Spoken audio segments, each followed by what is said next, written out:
A legend, Aleksandr Ivanovich Kuprin, the tall, thin, long-haired man, in whose face was so strangely blended the paleness of a life full of starvation and moral impurity and the stern profoundness of inspiration, began to play on his violin. It was a majestic, fairy tune, plain naively beautiful in its upper notes, dominated by somber sadness in the lower.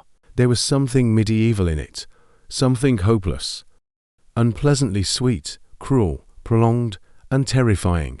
The host, who considered himself a patron of music, dressed in a red dressing gown, his large, light, wandering eyes glistening almost like those of a madman, arose from his chair, and, pretending to be overwhelmed by the ecstasy of creative inspiration, began to improvise a story to the music, and the studiedly irregular motions of his sleeves were overturning glasses and goblets on the wet cloth. It was long ago, he began, closing his eyes and lifting up his chin, so that his words were curiously distorted. He seemed to speak like a foreigner, although he was of a well-known noble family, and a man of good education. It was long ago.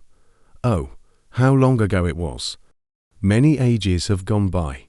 Oh, how many ages, and everybody has forgotten about this.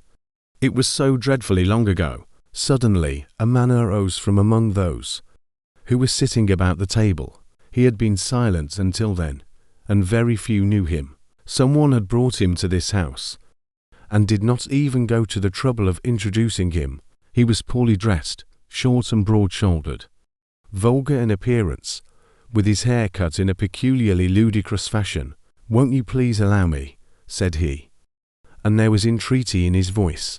The patron, stepping back like a clown, bending down and swinging his arms from his chest to the ground, said in the voice of a clown, "Why, certainly. Start at the beginning," said the vulgar stranger, turning to the violinist. His eyes met the eyes of the violinist for one short instant, and he began to speak with the first chords of the violin. It was long, long ago.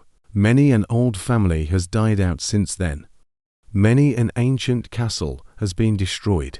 At that time the old castle was still standing on a rock, in the middle of the lake, and everybody around knew that the lake was fathomless, that the castle was impregnable, and that the long iron bridge was raised at night. From time to time the king sent letters to the owner of the castle, calling him his cousin, and offering him titles and honors. But the proud prince, instead of thanking the king, ordered the royal messengers to be hung on the towers of his castle. He was afraid of no one. His castle was impregnable, and was always provisioned for a 10 years' siege. The prince was noble, strong, and madly brave, although he was already 60 years of age. With the merry cry of an eagle, terrible in the ruddy glow of tar torches, he galloped at the head of his knights over the bridge, and beneath him the waves were splashing in the dark, and the hoof-beats of the flying steeds were like the sound of the waves. Then villages burned in flames, women wept, and the rich transports of travelling merchants were his booty. No one knows why he married the girl he chose. Were there not enough beautiful women among the daughters of his vassals? Would not any daughter of a noble family be honoured by his choice? He celebrated a wild wedding, drank wine, cast handfuls of diamonds to his servants, and constantly gazed at his young wife with his enormous, wild, colourless eyes. She was the daughter of a poor artist. A long, long year went by, then another, and still another. The young wife grew pale and more pale. The dreadful eyes of the prince became more and more terrible. Villages blazed at night.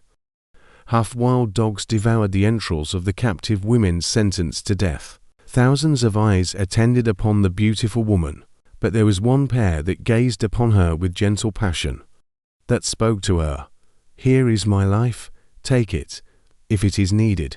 I love you." One day, so reads the dark legend, the prince returned from an expedition, and found a young page on his knees before the princess. He ordered the page led into the courtyard, and there put him to death by sending a bullet into his right eye. He did not touch his wife, but he gathered his obedient, boisterous company, gave each one gold with the generosity of a king, and said to them, "You are free, go wherever you will." And when the last of them had crossed the iron bridge, the prince himself raised it, broke the chain, unlocked the great gates of the castle.